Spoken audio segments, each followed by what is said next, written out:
The air is thick and still, existence so threatening. Whimsical hymns of an enchanted reality find refutation through that vacant reflection in your eyes. One could will the earth torn asunder, the rivers thick with blood, if only to distract from glyphic runes encoded in our nervous system, an ecstatic stratification standing part and parcel with a sickness covering the earth. For Nosgoth cries out, and we're all too mad with grief to mirror her mood. Is there hope for deliverance? Perhaps to a labyrinthian frenzy of evil subletting itself. Those who have tasted the emptiness of power and brutality may come to reject it. Only a born-again tyrant can deliver us from the tyranny of stars. Bearing the namesake of this series, Kain thus shoulders a great burden, to overcome his nature and lay all ghosts to rest, banishing the phantoms of history haunting our every breath. The engine of life churns devastation upon devastation, and what could defy life itself? He who dares to seize upon a chance to break the tide of history and compel time to reshuffle its continuum. Where time is but a loop, a loose stitch in the universal cloth, a streamer might seize upon a chance, a fatal slip, and plunge the fate of planets into chaos.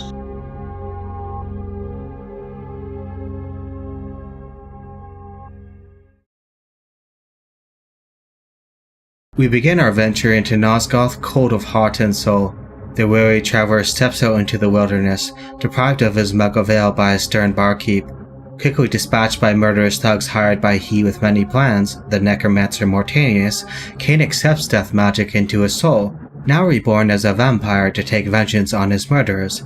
As a puppet dancing upon invisible strings, he is led to the pillars of Nosgoth, foundations for the world, keeping the elements in balance and mystical dark forces at bay. The former balance guardian, Ariel, promises release from his vampiric curse. Through healing the land, he may purify himself. This vision would eventually be fulfilled, but not in this dimension. First we must fall into darkness.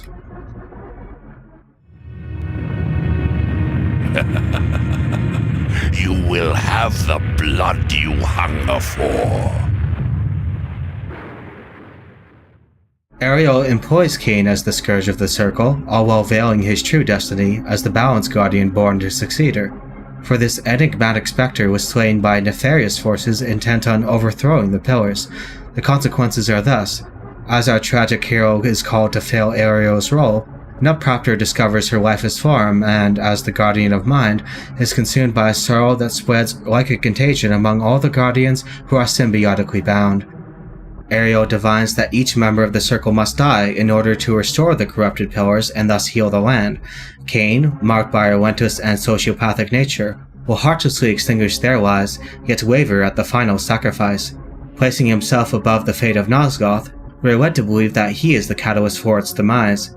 Naturally, there lurks a suspicion that his tragic dilemma was meticulously calculated to bring about the fall of the pillars, regardless of the choice he made.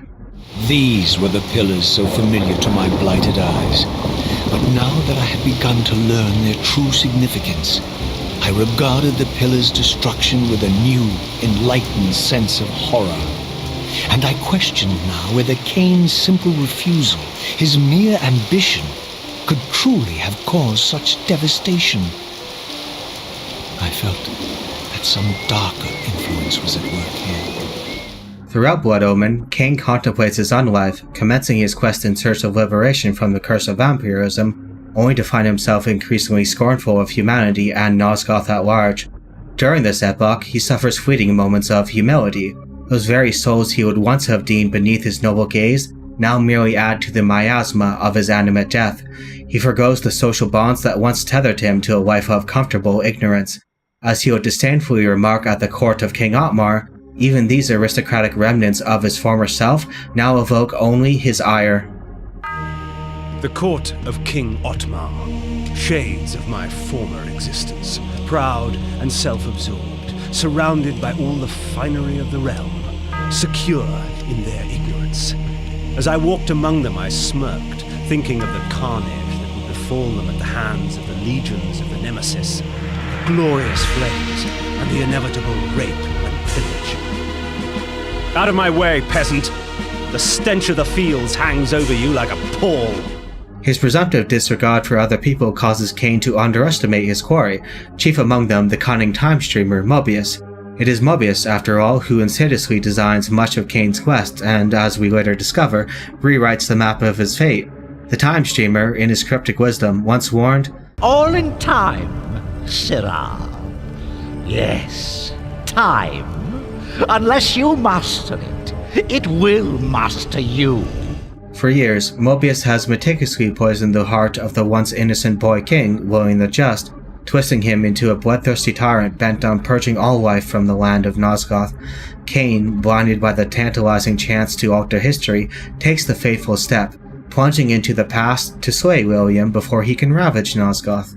Yet, in doing so, Kain unwittingly becomes the instrument of Mobius's grand design, a catalyst for a brutal, genocidal war against the vampire menace. I make no pretense to justify my killing, yet these vampire hunters would cloak their bloodlust beneath a veil of righteousness. Hypocrites! They would make themselves judge and jury. Very well then, let us see how they take to my role as executioner. More ominous still are the forbidden consequences. As mankind clutches power over the pillars of Nosgoth, the fabric guarding this world from untold horror frays.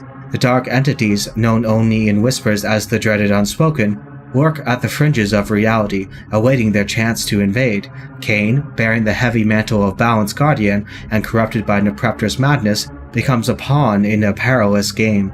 As we have seen, many, like the Wraith Ariel, urge him toward a grim end, to take his own life in a redemptive act of sacrifice, a death that would ultimately usher in the triumph of the unspoken. Yet, Kain's defiance in the face of this ultimate surrender, as witnessed at the close of Blood Omen, is born not only of spite for a world that has manipulated him, but from something beautiful and profound. In that moment of refusal, Nietzsche's characteristic lesson unfurls. From the ugliness of vice blooms the flower of virtue. As Kain grows older and more burdened by the weight of decision, he begins to fathom the full, staggering gravity of that choice, one that would reverberate throughout the ages. It seemed the ancient vampires had adopted, and when necessary, abducted the human guardians and made vampires of them when they came of age, until the humans rebelled against their masters. And here, I made a surprising discovery.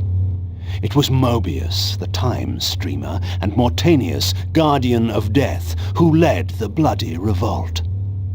Now, I understood why Mobius hated me so intensely. I was the first vampire guardian in all these centuries, and he knew what my coming signified.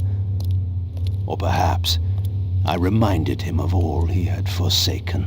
As the ages pass, Kain grows into a mirror image of Mortanius. Mortanius is a self-sacrificial messiah, willing to burn himself for his noble goal, even through a sublime maze of power, lust, and corruption. But Nepreptor's vengeance, for me, 'twas both blessing and curse.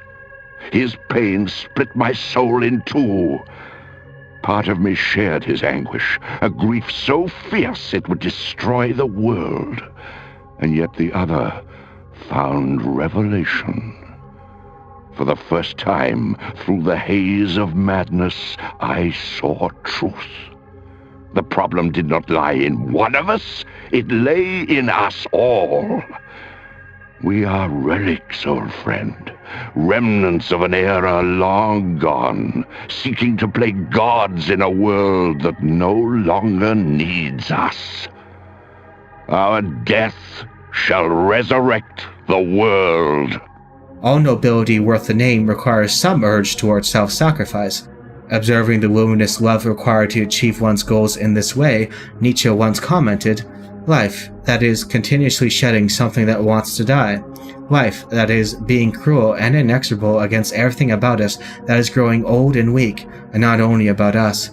Life, that is, then, being without reverence for those who are dying, who are wretched, who are ancient, constantly being a murderer, and yet old Moses said, 'Thou shalt not kill.' What does the man of renunciation do? He strives for a higher world. He wants to fly further and higher than men of affirmation.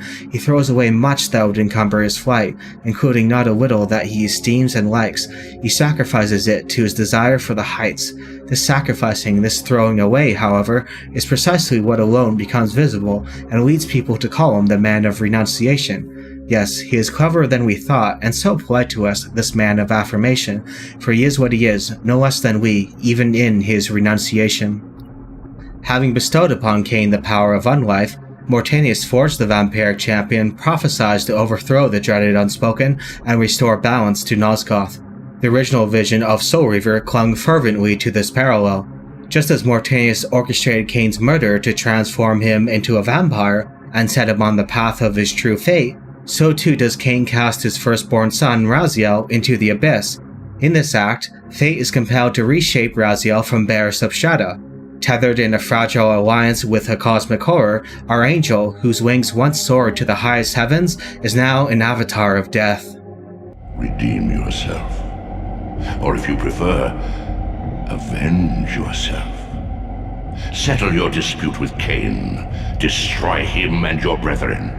Free their souls and let the wheel of fate churn again. Use your hatred to reave their souls. I can make it possible. Become my soul reaver, my angel of death. Raziel, bound intricately to the flow of time in ways more profound than he could ever grasp, cannot die. His demise is a metaphysical absurdity. The river of time that once dictated his course now liberates him, emerging as a creature of free will, unshackled from the chains of history, able to twist through the rigid contours of an otherwise immutable future. Possibilia suspends itself like mist over the firmament of reality. In a dark symmetry with Blood Omen, Raziel would, in the original script for Soul Reaver, rise to slay his brethren and turn his final righteous vengeance upon Kain. Yet, in confronting his malefactor, he would find Kain all too eager to meet death's embrace, his demise merely another thread in the grand tapestry of schemes, plots within plots, echoing his power throughout eternity, even under the living threat of his destruction. Conscience? You dare to speak to me of conscience? Only when you have felt the full gravity of choice should you dare question my judgment. Your lifespan is a flicker compared to the mass of doubt and regret that I have borne since Mortanius first turned me from the light. To know that the fate of the world hangs dependent on the advisedness of my every deed? Can you even begin to conceive what action you would take in my position? I would choose integrity, Kain. Raziel, bathed in righteous fury, would commit the genocide of his own kind. The dirge of destruction would ring across Nosgoth, a true requiem of extinction. But even as the vampires fell, Nosgoth itself would remain in decay, a bruised land still bleeding. Thus, Raziel, driven by despair as deep as the abyss that had once claimed him, would travel back through the currents of time to seek answers and salvation for his soul, a journey that mirrors the path before him in Soul Reaver 2. As they swarmed after me, I felt the terror that must have filled their wizened hearts. They knew what I had to do here, that it would spell their downfall, and that I too might perish in the very act. This tower had stood too long as a grotesque symbol of Kain's perverse intent. The time was ripe, indeed past due, for me to exploit my newborn talents and send a hymn of death across this land. Enough to banish sanity. Enough to set the children of the night plucking at their eyes, tearing open their own throats. Enough to destroy every vampiric creature on the face of this bruised and bleeding land. My goal was within reach. All that remained was to open each and every sounding pipe. With the original draft abandoned due to time constraints, Kain is very much alive. The cut material shadows the retail material, like the wild hunt chasing those for whom the bell tolls. Encountering Kain in only a few yet monumental glimpses, Raziel is the single-minded prism where matter and ether are torn. We see this chiefly amidst the pillars of Nosgoth. where their mutual destinies would come full circle again and again in an endless repetition. What seemed to be the legendary Soul Reaver in physical form is shattered upon his immortal shell, with Kain only delighting in the act. I swore I saw a glint of satisfaction in Kain's eye when the Soul Reaver was destroyed. I did not understand the game that Kain was playing, but I knew the finishing move.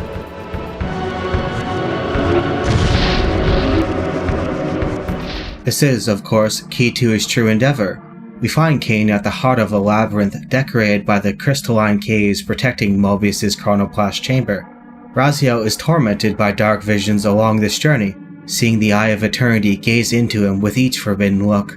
What we see is not only the future, but echoes of alternative events, representations of the scenes planned for the original game. The distance between Alpha and Omega is compressed onto one singularity. The lost ghosts of an author's thoughts have a way of impressing themselves onto their future work.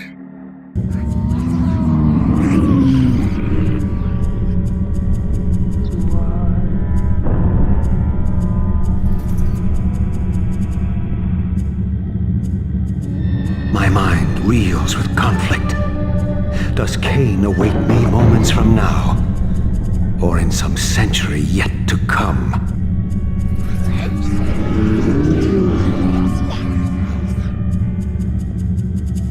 Whereas our enraged ghoul only wants blood, his malefactor delivers more cryptic words and, in his half-mad wisdom, flaunts his clairvoyance and ominous prescience.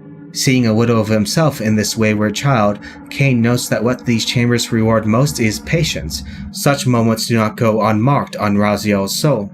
For all the hatred striding the distance between them, his former master still has the power to shut him down at a moment's notice. Their once close relationship is not forever lost to them. Raziel burns with vengeance, yet his fury is tempered by an insatiable thirst for knowledge, a fire that rages both within and beyond his quest for retribution. As Ariel once warned, "In the bowels of an inverted clockwork, the tormentor awaits. Be wary, Raziel. Those blind with rage are by destiny ensnared." Taking a leap of faith through the astral void, we turn the page on this labyrinthian tale. Now portrayed as a punk with much to learn about the world, Raziel is suffocated by the trappings of mutual ignorance and suspicion. Not trusting for a second that Mobius snatched him from the time stream for noble reasons, he finds himself relentlessly assaulted with demands for Kain's demise. The fatalism shared between Mobius and his greatest quarry disgusts Raziel, for how can they be so mutually convinced that the future is fixed? If it were only that simple. Your fatalism is tiresome, Kain. And profoundly ingrained, Raziel. You must understand, our presence here doesn't alter history. You and I meet here because we are compelled to. We have always met here. History is irredeemable. Drop a stone into a rushing river, the current simply courses around it and flows on as if the obstruction were never there. You and I are pebbles, Raziel, and have even less hope of disrupting the time stream. The continuum of history is simply too strong, too resilient. It would seem their assertion is flawless, save for a singular critical exception. Imagine, if you will, that history, like a serpent, coils endlessly upon itself in a perfect circle, with each event recurring with a probability no less than 0.9 repeating, nearly certain as the glowing dawn. Yet, at some rare juncture in this infinite procession, a faint glimmer of chance, like a flicker in the firmament, allows an anomaly to breach history's immutable flow. This singular marvel, whispered in the shadows of fate, is ultimately what Kain himself gestures toward, unveiling the wondrous secret with cryptic grace. You said it yourself, Kain. There are only two sides to your coin. Apparently so. But suppose you throw a coin enough times.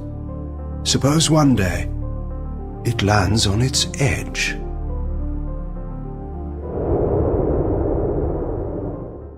Yet that is only a silhouette of wisdom. Remember that Raziel is essential to the flow of history. His destiny must be completed, else the cosmos hangs in the balance. This leads us to a very interesting place. We will flip Spinoza on his head. For Spinoza, the universe was made of one substance, not multiple, not say tables and chairs identified as individual essences bearing properties, yet it had infinite attributes. Important for us are the mental and physical qualities. Spinoza held to a principle of sufficient reason so strong that contingency was impossible. This literally means that everything which exists is necessarily existent. Moreover, the mental and physical worlds, instead of causally interacting in a dynamic flow, run parallel together, tracing along their preordained paths. There is no true interaction between our mental states and our bodily states. They are sequenced in their eternal fixity. Freedom, for Spinoza, was found in the self-conscious realization that nothing is within our control. Through love of fate, we gain a kind of satisfaction and internal harmony with the plan of God.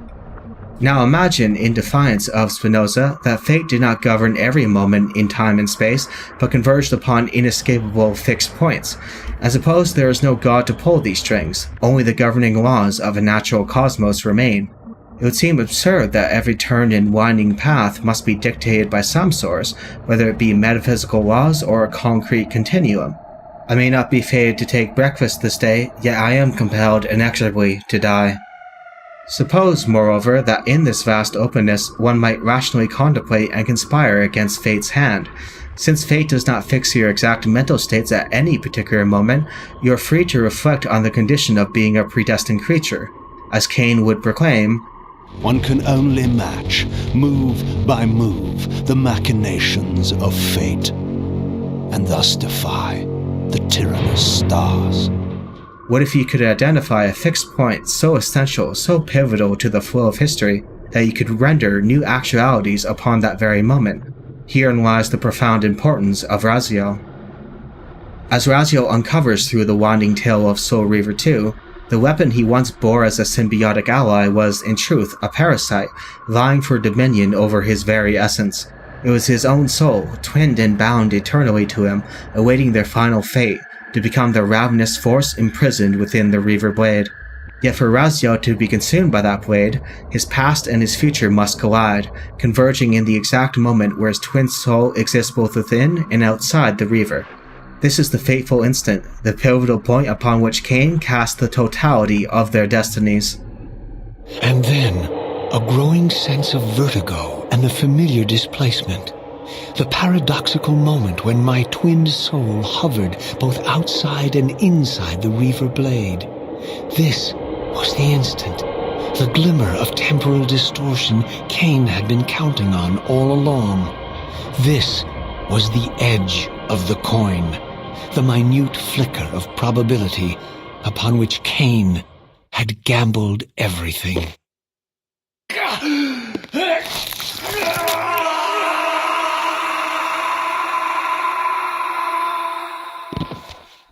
There's more to be found here than a one-off hat trick. As noted, Raziel's destiny is immutable. He is too essential to the flow of history to become anything but the Reaver blade. What happens if you subject a necessary and immutable being to their physical destruction? That was Kain's gambit upon throwing him into the abyss. As we've mentioned, he was remade from bare substrate material, and in the process, his soul coiled in a circumferent circle outside the Wheel of Fate. You must understand that every creature is bound to one predestined path. We are all shackled. To the Wheel of Fate. Believe me, I know that even better than you do. All but one. Because of your remaking, you are the one unbound creature, the one among us all that truly has free will. You have a choice, Raziel. This crystallizes into a unique portrait of open fatalism, a singular expression unparalleled in the annals of literature. Consider that the following propositions are true at once. A. Fate is pre-written, immutable, and cannot be changed. It has a genuinely coercive pull. B. The shape of time is circular. Causal loops are possible, and the privileged present can occur in the relative past. C. Not every action is predestined, but the overall arc of destiny consists of fixed events, i.e. open fatalism. D. Time flows according to consistent rules. If those rules are exploited, then fate has no choice but to respond. E. Through orchestrating dangerous spatio-temporal paradoxes, a sliver of free will is obtained, allowing one to manipulate the flow of history. F. Doing C and D does not destroy the coercive pole of history, it rather becomes rewritten into a new arc. Open fatalism is maintained. Instead of fate being compatible with free choice by nature, such as the Taoistic concept that the road of destiny is paved by walking it, Legacy of Kain takes coercive fatalism seriously, yet it dares to state that this is not enough to undermine existential nobility. If there are metaphysical glitches written into the fabric of reality, then a sufficiently cunning creature can force time to break upon its own regularities. As a result, to defy fate is to play a game of logical chess, such is the revelation that Kain delivers onto Raziel. And continue your journey and learn your own lessons, Raziel. Remember, Mobius led you here, but you walk away unfettered. A champion of free will, and conqueror of false histories. There is much more for you to unearth, if you have the heart for the truth, and the will to see it. Kain's ability to illustrate fundamental truths about the world tempers the rage of his wayward child. Here, Legacy of Kain champions rationality über alles. Reason is powerful enough to defy fundamental laws. It rises above fleeting passions, such as Raziel's thirst for vengeance, and takes its rightful place as the foremost guide of action. Though often cast as an amoralist story, it is, in truth, a fierce devotion to the ethos of anti-hypocrisy.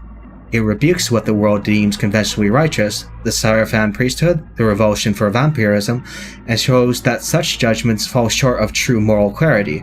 This is, therefore, no mere amoralist stance. Unassailable is the wisdom that hypocrisy must be cast aside. Hypocrisy, after all, festers at the heart of this world. I am the engine of life, the source of Nosgoth's very existence. I am the hub of the wheel, the origin of all life, the devourer of death. Or maybe you're just hungry. Could it be as simple as that? Wouldn't that be poetic irony? The great adversary of the vampires turns out to be the biggest parasite of them all.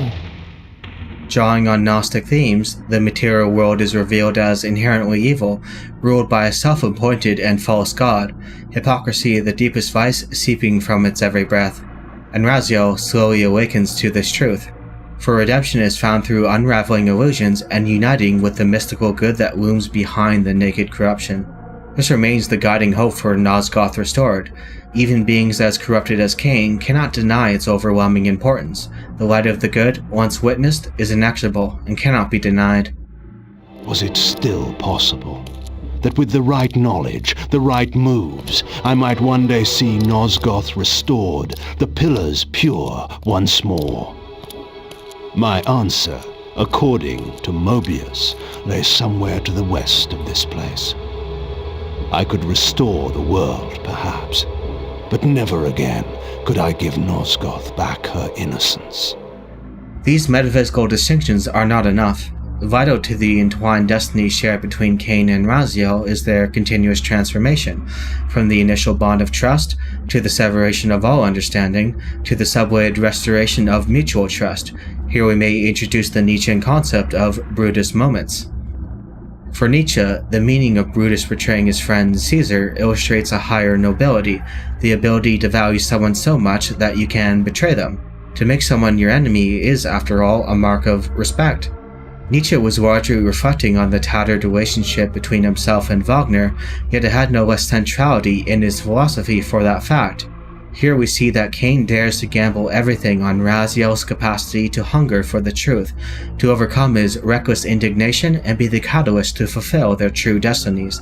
If that means throwing Raziel into hell, to be remade from substrate materials as a creature of free will, then so be it. But each of us is so much more than we once were. Gazing out across the plains of possibility, do you not feel with all your soul how we have become like gods? And as such, are we not indivisible? As long as a single one of us stands, we are legion.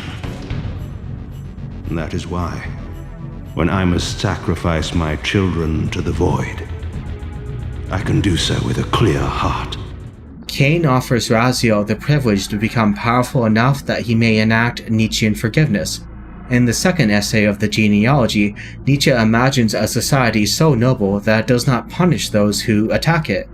It is not unthinkable that a society might attain such a consciousness of power that it could allow itself the noblest luxury possible to it, letting those who harm it go unpunished.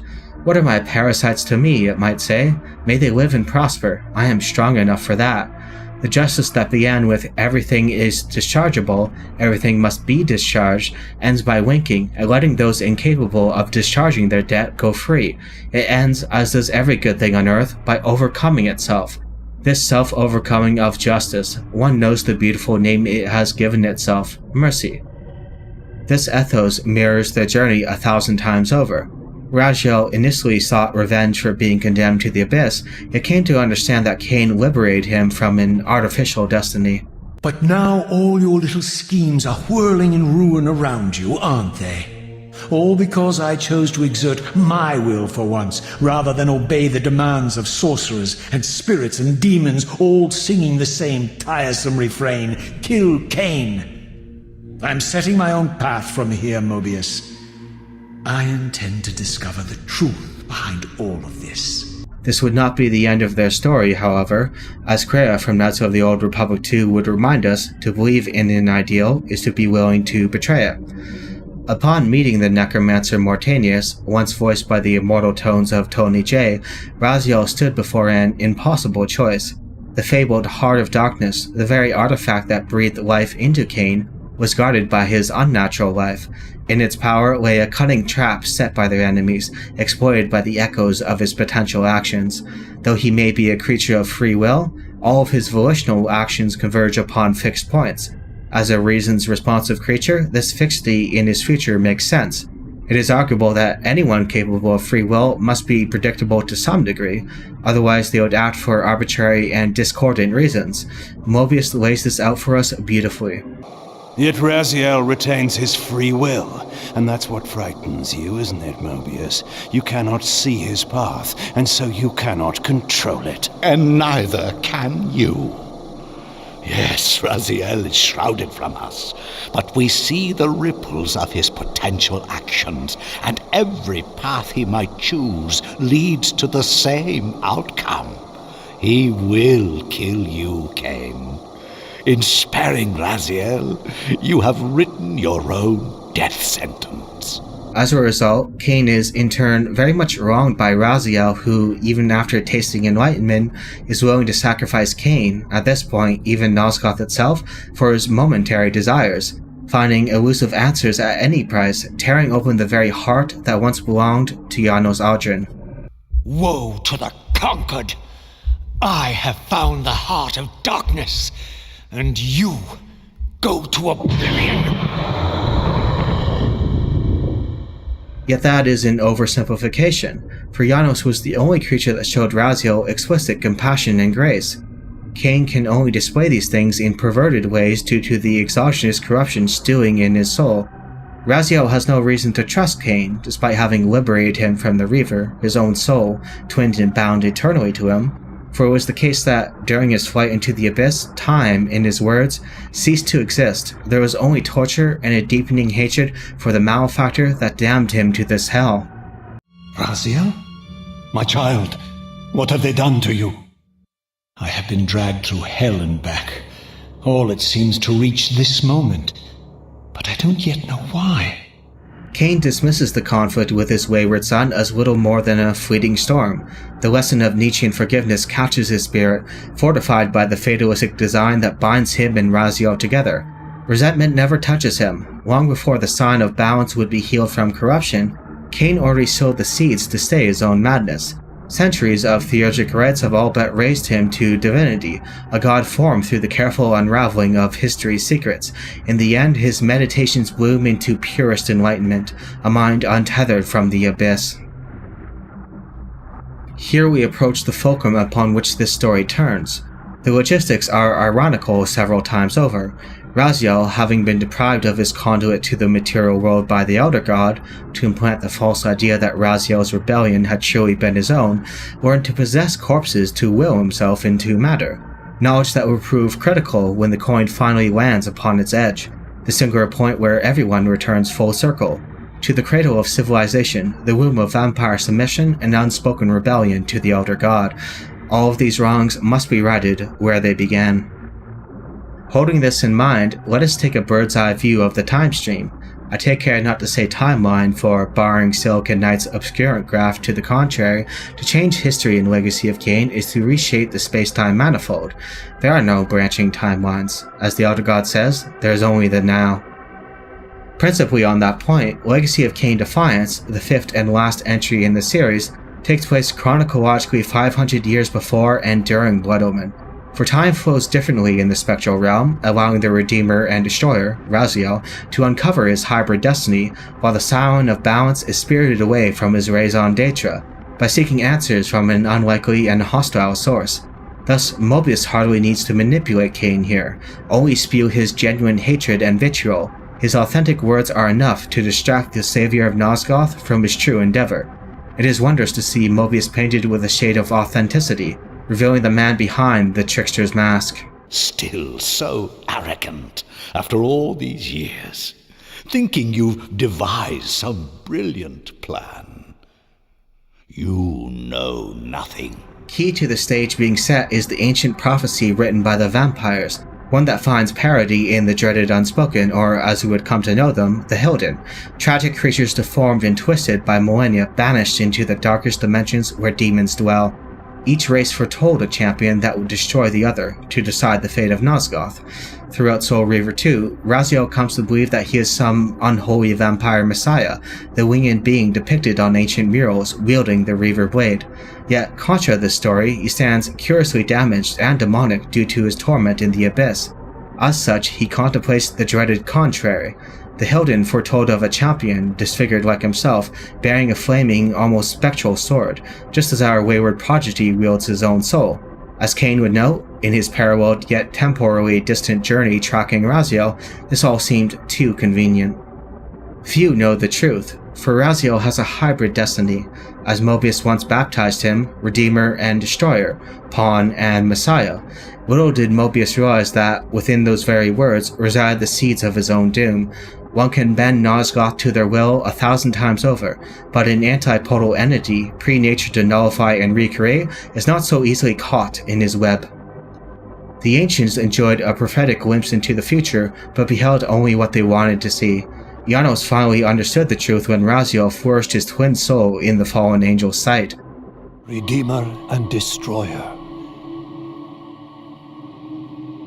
Is it possible? Did I misread all the signs? It seems your destiny is more labyrinthian than I had imagined. The maelstrom of time may bend to rational formulae, but this does not mean it lacks for surprises.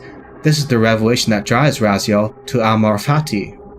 We can recall that this story simultaneously takes genuine free will and coercive fatalism seriously. For Raziel, he gains the unique freedom to choose his fate, in the metaphysical libertarian sense, not merely the Spinozan sense.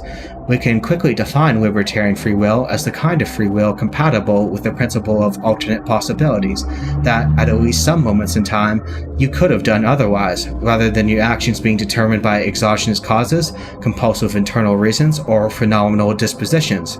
You are the ultimate difference maker for at least some decisions. Raziel is the only creature who can consistently adhere to this principle. And his ultimate self-formation moment involves choosing his inevitable doom. When Raziel rips Kain's heart still beating from his chest, Kain lays dying in the demon realm. As with the spectral realm, time flows differently between Nosgoth and that place of evil. When Janos instructs Raziel to activate the Spirit Forge, all Balance Guardians, past and future, are called to its nexus. As a result, the true destiny of the Sign of Balance is set in motion. Kain wakes as a grim survivor of the makeshift final battle in Avernus Cathedral and feels strongly drawn to the vampire citadel, the aforementioned cradle of civilization. His survival is now a metaphysical necessity. What was once a hostile force conspiring against him is now a weapon to be wielded with the serendipity of absolution. The Elder God resurrects his greatest disciple for one last bit of temporal wisdom, and therein lies his greatest mistake.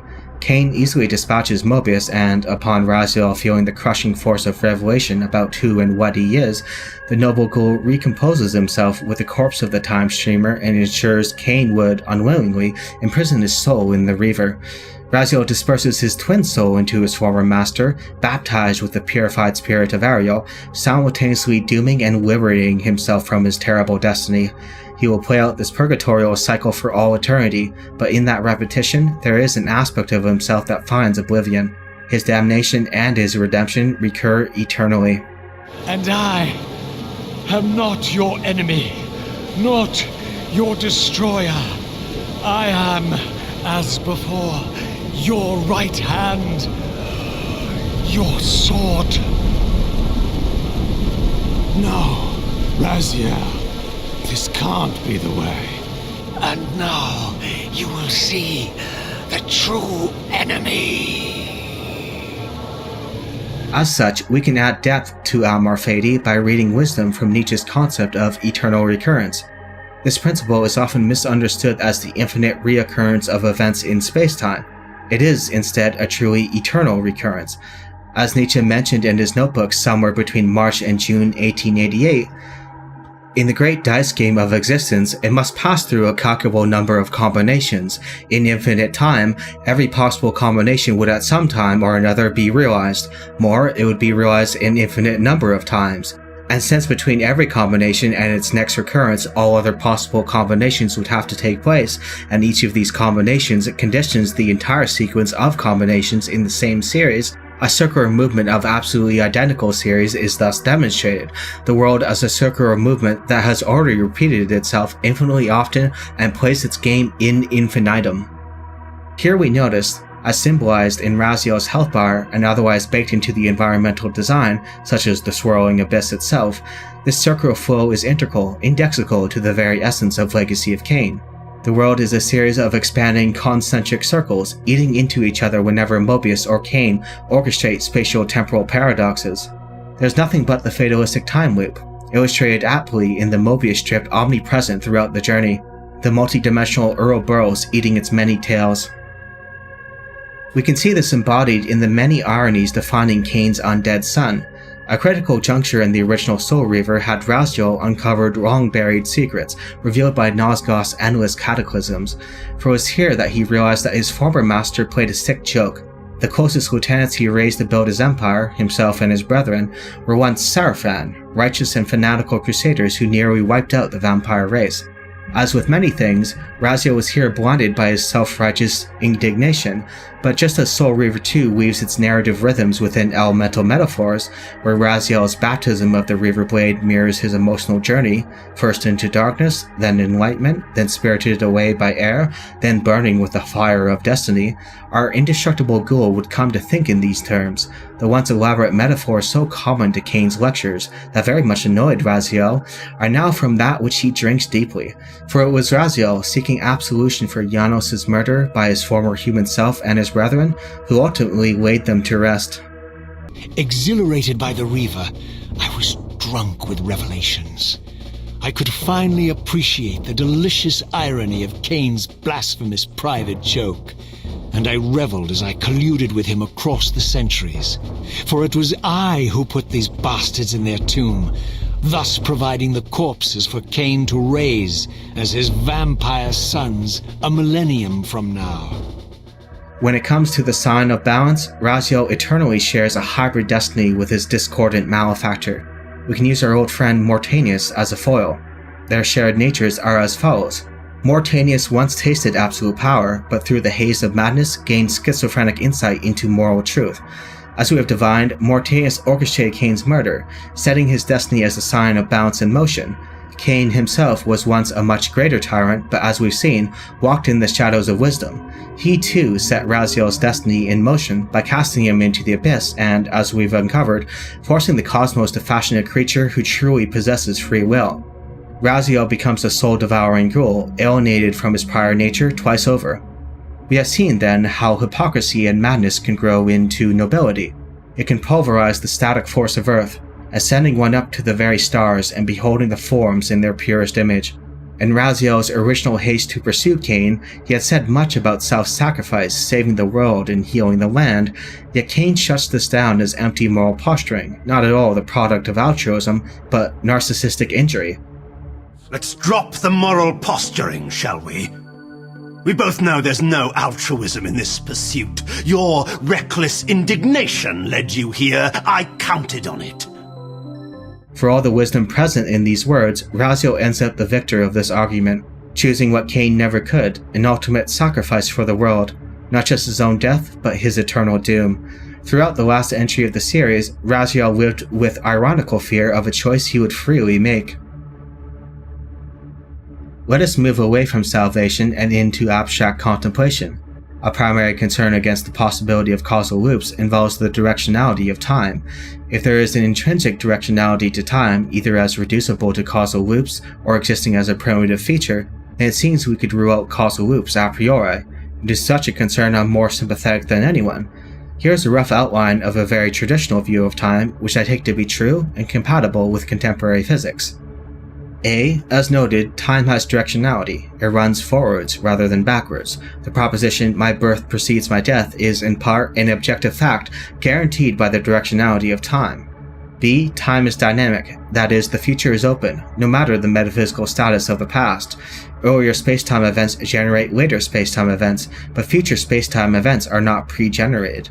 The generative process, under an ordinary understanding of causal principles, assumes that posterior events arise from prior events.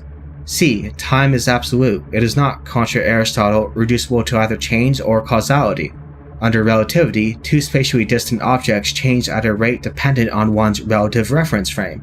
However, the fact that some objects underwent change of some fuzzy duration is an absolute fact not dependent on change or causality. There is a temporal ordering to events that cannot be reduced to their causal relationships. When people are exposed to relativity, their intuitive reaction is that time either doesn't exist or that it is an eternal static sheet, where the past, present, and future are equally real, and temporal ordering is relative. An event happens before another relative to a disjointed set of events, but this only involves reference frames, not an objective metaphysical status. Whatever the force of this intuitive reaction, we can at least see that the nature of time is an open question, one that cannot be settled by the simplest and most surface-level arguments that occur to us. Yet when it comes to analyzing time travel stories, people are quick to expose plot holes and logistical inconsistencies within stories that feature causal loops, even if they are at the same time ready to accept counterintuitive conclusions from physics. Common sense for me, but not for thee. Fortunately, we have the resources of early 20th century philosophy at our disposal. Husserl once devised an interesting method that liberates social science from the dogmas of natural science. Taking inspiration from elements of Descartes' meditative method, we suspend our judgments about natural world causes and most metaphysical posits. We don't doubt their existence, we set them aside. We move toward the phenomenon. Sound it would be, then, if we take this in the direction of analyzing consciousness, but we need not stop there. Husserl's phenomenological bracketing is therefore not limited to pure phenomenology. We can utilize it for our transcendental purposes. We can recall that directionality arguments against causal loops have some persuasive force, yet demonstrative argumentation does not exhaust the rational dialectic. The Stanford Encyclopedia of Philosophy puts this beautifully. We often think about time travel stories, but when we do so, those thoughts do not have the characteristic glitchy feeling that is normally associated with considering an impossible story. To get a sense of the relevant glitchy feeling, consider this story. Once upon a time there was a young girl, and 2 + 2 was equal to 5. When you consider that literary gem, you have mainly a feeling that something has gone wrong. You immediately want to respond, no, it wasn't, and the source of that feeling seems to be the metaphysical impossibility of the story being told. But nothing like this happens when you consider a story about time travel.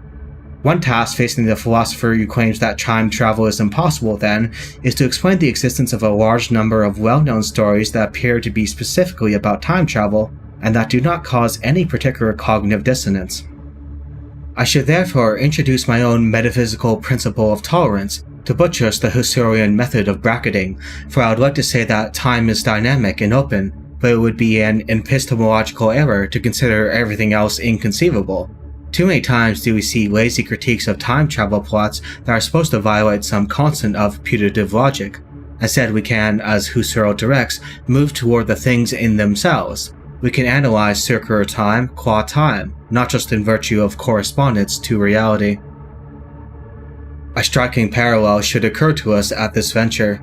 Legacy of Kain's unique take on open fatalism is unmatched, but there is a close cousin in the story of Steins Gate Zero. When Okabe, the protagonist, is on the verge of giving up, Maho delivers a beautiful speech to lift him up from the depths of nihilistic despair. She notes that no matter the constant conversions of events so far witnessed, there are laws underlying them. There is a rational consistency that can be exploited or bent to our will. If that middle path is what Okabe had long called a Steins Gate, then we need only to repeat the scientific method 1001 times to upend the desert of reality. For Legacy of Kain, this means forcing the cosmos into crisis, chaotically subverting its rules against itself, whereas Steins Gate Zero prefers a method of tricking time to make the same substantive events happen in the cloak of illusion, with the right hidden variables in place to escape a dark destiny. As a twin series, we may christen this concept the secular conquest of time. Catholic philosophy is ridden with references to the Eucharist conquering time, that the temporal dissonance between the Last Supper and Christ's sacrifice either implies some deeper mystery about history or transcends time altogether. By contrast, our atheistic exploration of a similar concept finds itself to be strongly libertarian and existentialist, to defy and disavow the divine design. This inversion of traditional salvation makes way for an exhilarating soteriology. What is the path of virtue in a fallen world? We are called to ask this question for ourselves and through ourselves, tempering our patience with the obfuscating darkness outlining our path. For the elder god, all are redeemed in the cleansing agony of birth, death, and rebirth. For Kain, all are redeemed when fate is made to harmonize with their Aristotelian natures. So long as that balance is disrupted, one cannot discover the freedom to love their fate. Not even an absolutely free creature like Raziel can find peace, so long as this alienation looms over the world. All the conflict and strife throughout history, all the fear and hatred, served but one purpose: to keep my master's wheel turning. All souls were prisoners, trapped in the pointless round of existence, leading distracted, blunted lives until death returned them, always in ignorance, to the wheel. Nosgoth, whirling with suffering and dismay, beats a faint pulse of hope deep beneath her bruised and bleeding surface. We have seen that even immortal Gothic creatures who commit unspeakable sins to expand their power can become vortices of uttermost grace when necessity calls. Those who do not want to rule or butcher the land are those who have already tasted absolute power. To name them, Kain, Raziel, and Mortanius. Once a soul has feasted on the profound boredom and nausea induced by such a short-sighted goal, they naturally lift themselves up to noble aspirations. This triune of fallen and false gods have made their atonement. They will continue to make it to the end until the monster, the great parasite, forever stays his tongue. Such a message echoes into the waves of eternity. The elastic fabric of the fourth dimension reverberates the siren strings of rebellion. To heal the land is to heal thyself. To heal thyself is to heal the land. And so we behold the truth of cosmopolitan liberalism in all its splendor. The freedom to act as one is the freedom to act for all. Purified by trial and by ascetic fire, we may rebirth ourselves, even in our mortal lives far away from Nosgoth. We need not confront eldritch horrors or live for thousands of years to overcome our sins. One need only pay attention to the sound whispering in your head, that mark of conscience, the necessary connection between moral judgment and motivation. Once you start heeding its call, then surely you will find yourself on the right path. Vae victis, suffering to the conquered. So goes the recurring motif uttered by the children of the night. If what we conquer is an abstract state of affairs, then suffering is distributed into an equalized nothingness. Woe is the great shadow haunting the good. In an infinite cosmos brimming with potential, what Aristotle dubbed prime matter, our ability to participate in all that is holy is only a problem of acrasia. To inverse Mobius's infamous words, where time is but a loop, a loose stitch in the universal cloth, reason's flame might seize upon a chance, a fatal slip, and exalt the fate of planets into serenity.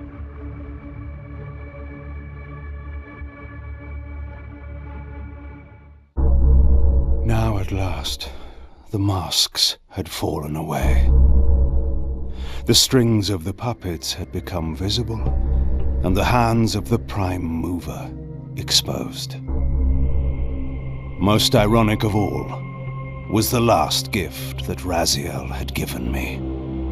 More powerful than the sword that now held his soul, more acute even than the vision his sacrifice had accorded me. The first bitter taste of that terrible illusion. Hope.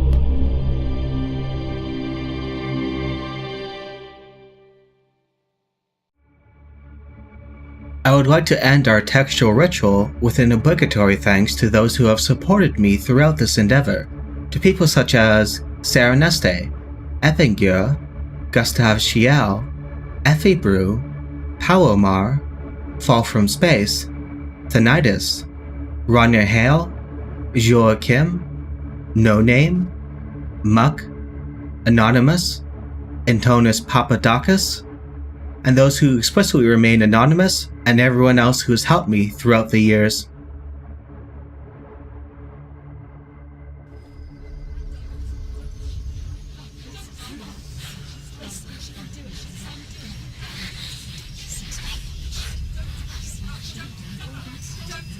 The darkness touched you.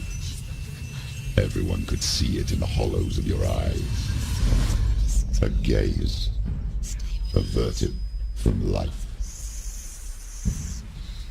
You ran from it but brought it nearer, led it to him. An endless suffering, worse than death. And you wanted to surrender, abandon and to find peace with the gods. No. The darkness won't allow it. So you will walk into the lair of the beast. Look it in the eye, and you will go to war. This is your mission. This is your quest. There is nothing else left.